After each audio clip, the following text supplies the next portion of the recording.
ए म त ढले ढले ढले ढले ढले ढले ए म त ढले ढले ढले ढले ढले ढले एकदमै मन पराइदिनु भएको थियो। यहाँहरूलाई धेरै धेरै धन्यवाद दिन चाहन्छु।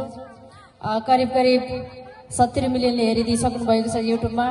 छिटै 100 मिलियन पुर्याइदिनु हुनेछ आशा गर्न चाहन्छु। त्यसै गरी पछिल्लो समय बजारमा आएको गीत छ पोखरामा घाम लाग्यो घमाइलो तिमी छोरा जल्लाई छ रमाइलो।